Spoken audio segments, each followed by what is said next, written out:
Hey guys, आपका स्वागत है आपके अपने यूट्यूब चैनल क्रैप कंसेप्ट में। आज का टॉपिक बहुत ही इंटरेस्टिंग होने वाला है। आज उसी सीरीज को आगे बढ़ाते हुए साइंस के क्वेश्चन करने जा रहे हैं। दोस्तों, ये सेशन अच्छा लगे तो लाइक करें, सब्सक्राइब करें और शेयर करें। अगर लाइक नहीं अभी किया है तो लाइक कर दें। अगर चैनल में पहली बार विजिट कर रहे हैं तो इसको सब्सक्राइब कर लें। पहला क्वेश्चन स्क्रीन पर। विद्युत धारा का SI मात्रक क्या है? कह रहे हैं विद्युत धारा, ठीक है। तो इसको विद्युत धारा को I से डिनोट करते हैं, ठीक है। इसका मात्रक एम्पियर होता है। इसका मात्रक एम्पियर होता है, एम्पियर होता है ये। यानी ऐसे निकालेंगे Q बराबर IT। जो I है ये एम्पियर है, इसकी यूनिट एम्पियर है। और जो T होता है इसमें समय होता है, टाइम होता है, इसका मात्रक सेकेंड होता है। और ये Q होता है, कूलाम होता है। Q होता है, कूलाम होता है। तो ये कूलाम क्लियर हो गया, ठीक है। और जूल आया है। जूल किसका मात्रक होता है? जूल मात्रक होता है कार का। जूल मात्रक होता है कार का होता है। देखते हैं, कार यानी W, ठीक है। अब कार होता है, कार दो चीज़ों का बना होता है, यानी स्थिर ऊर्जा और गति ऊर्जा, mgh। ये आपकी स्टैटिक एनर्जी है। और 1/2 हाफ mv², ये काइनेटिक एनर्जी है। जो काइनेमेटिक एनर्जी है इसकी ऊर्जा भी जूल होती है। सॉरी, इसका जो यूनिट होता है वो जूल होता है। और जो स्टैटिक एनर्जी होती है उसकी यूनिट भी जूल होती है, ठीक। तो ये आपका जूल क्लियर हो गया। वाट क्या होता है? वाट तो P बराबर W/T, ठीक है। तो ये शक्ति का मात्रक हो गया, ये शक्ति का मात्रक हो गया, ठीक। Next question.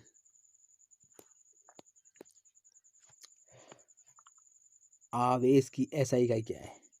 आवेश यानी Q बराबर IT। Q क्या है? अपना आवेश है। इसका मात्रक क्या होता है? कूलाम होता है, कूलाम होता है ये चीज। अथवा दूसरा मात्रक क्या होता है? एम्पियर और सेकेंड, ये भी होता है। इसको ऐसे लिखा जा सकता है, 1 कूलाम बराबर 1 एम्पियर इंटू सेकेंड, ये चीज ऐसे लिख सकते हैं इसका। और ये एम्पियर का मात्रक है धारा। जूल कार का मात्रक हो गया। इसमें स्टैटिक एनर्जी और काइनेटिक एनर्जी दोनों आती हैं। स्टैटिक एनर्जी होती है mgh होती है। और काइनेमेटिक एनर्जी होती है हाफ mv² होती है। ये भी क्लियर हो गया। वाट शक्ति का मात्रक होता है P और W/T। Next question. चुंबकीय फ्लक्स घनत्व मिलान करना है। चुंबकीय फ्लक्स घनत्व, स्वप्रेरण और चुंबकीय फ्लक्स। यहाँ देखो, चुंबकीय फ्लक्स घनत्व, ये सिर्फ घनत्व एक्स्ट्रा है और यहाँ पर सिर्फ चुंबकीय फ्लक्स है।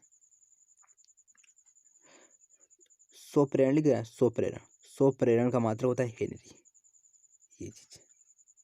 तो यहाँ 2 का सी इसमें नहीं, ये गलत हुआ। 2 इसमें नहीं, ये गलत हुआ। और ये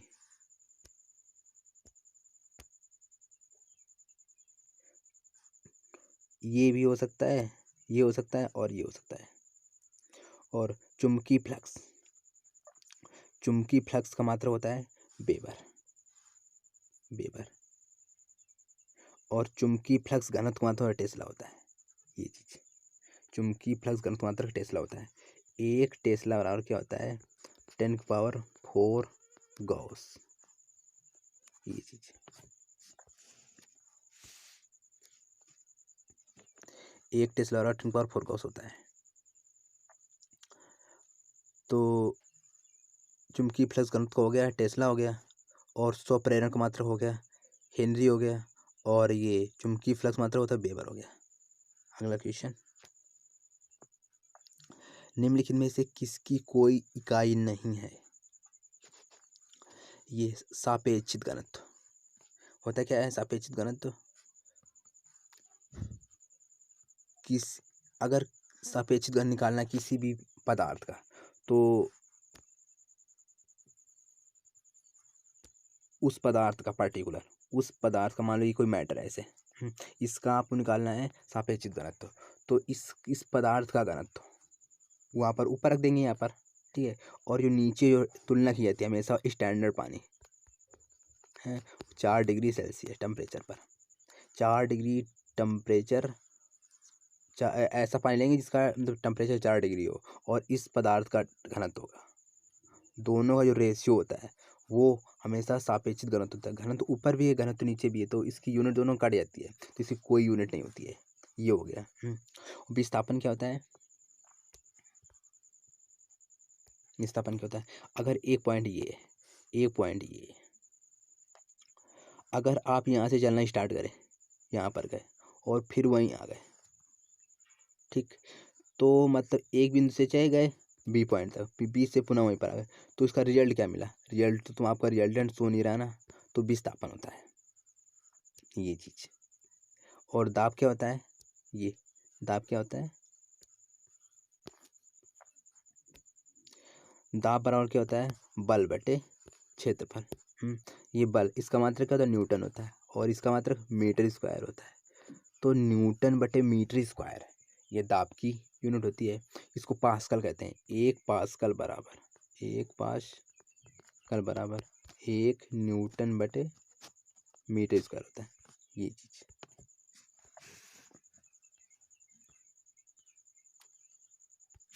तो दाब क्लियर हो गया, विस्थापन और घनत्व क्लियर हो गया। घनत्व क्या होता है? घनत्व होता है द्रव्यमान बटे आयतन, यानी पर यूनिट आयतन में। अगर कोई ये मैटर है, समझो ये कोई मैटर है, पदार्थ है, अब इसका 1 मीटर क्यूब आयतन में जितना मास होता है वो उसका घनत्व कहलाता है ये चीज। नेक्स्ट क्वेश्चन, निम्न में से डॉट डॉट अदिश राशि नहीं है। अदिश राशि यानी सदिश राशि पूछ रहा है, सदिश राशि पूछ रहा है। तो सदिश राशि वे राशियां होती हैं जिनमें परिमाण प्लस दिशा ये दोनों होती हैं। तो यहाँ पर बल देख रहे हैं आप, तो बल में परिमाण और दिशा दोनों होती हैं, ये सदिश राशि है। और ये लंबाई, द्रव्यमान, लंबाई और ये आयतन, इनमें दिशा नहीं होती। परिमाण तो होता है लेकिन दिशा नहीं होती, ये अदिश राशि हैं। तो आपका आंसर ये हो जाएगा।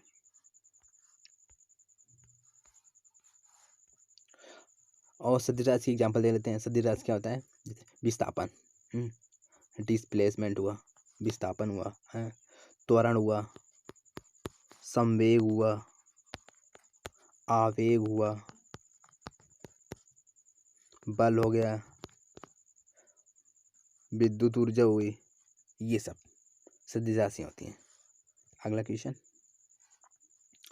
एसआई प्रणाली में प्रतिबल की गई है। अभी हमने पढ़ा है प्रतिबल बराबर क्या होता है? बल बटे क्षेत्रफल, यानी न्यूटन बटे मीटर स्क्वायर, ये होता है ये चीज। और ये न्यूटन बल की इकाई होती है एसआई, वाट, किसकी यूनिट होती है? वाट। पी बराबर W/T यानी जूल, ये कार का मात्रा हो गया बटे सेकेंड, ये जूल बटे सेकेंड, यानी 1 जूल बटे सेकेंड बराबर 1 वाट, ये शक्ति का मात्रक हो गया, ये शक्ति का मात्रक हो गया। अगला क्वेश्चन, गैलन डॉट डॉट समानता इस्तेमाल किया जाता है। गैलन गति के लिए नहीं, एक कंटेनर के लिए नहीं, आयतन की माप के लिए, ये सही है। जो गैलन वर्ड आता है हमेशा आयतन के लिए, वॉल्यूम के लिए यूज करते हैं, वॉल्यूम के लिए यूज करते हैं। 1 गैलन बराबर क्या होता है? 1 गैलन बराबर होता है 3.785 लीटर, इतना। 3.785 लीटर, इतना लीटर मिल करके तुम आपका 1 गैलन बनता है। ये इंपॉर्टेंट चीज़ है। अगला क्वेश्चन, अनौपचारिक रूप से खगोलीय दूरी को व्यक्त करने के लिए लंबाई की कौन सी का इस्तेमाल की जाती है? अनौपचारिक रूप से खगोलीय दूरी, यहाँ पेटामीटर, परसक्स, हब्बल की लंबाई की प्रकाश वर्ष है। खगोलीय दूरी को मापने के लिए प्रकाश वर्ष इस्तेमाल किया जाता है। एक प्रकाश ईयर क्या होता है? 9.46 इंटू 10⁻15 मीटर, इतना होता है। अगर आप इसको किलोमीटर में चेंज करें तो 9.46 1000 से डिवाइड कर देंगे तो यहाँ पर हो जाएगा 12 किलोमीटर। ये होता है एक प्रकाश वर्ष। और क्या होता है? इसको दूरी मापते हैं, खगोलीय दूरी की चीज।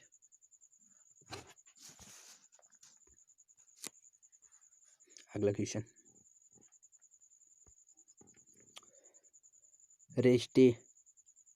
रेसिस्टेंस की यूनिट क्या है?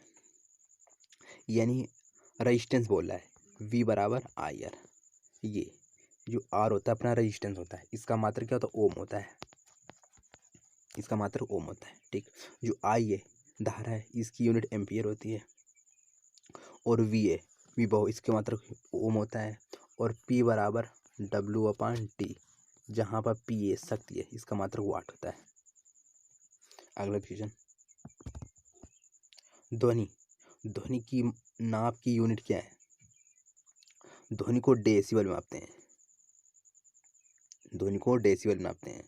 और न्यूटन आपका बल की यूनिट होती है, SI यूनिट है। दोस्तों क्वेश्चन यहीं पर समाप्त हुए। ये सेशन अच्छा लगा हो तो इसको लाइक करें, सब्सक्राइब करें, शेयर करें। सब्सक्राइब करना ना भूलें।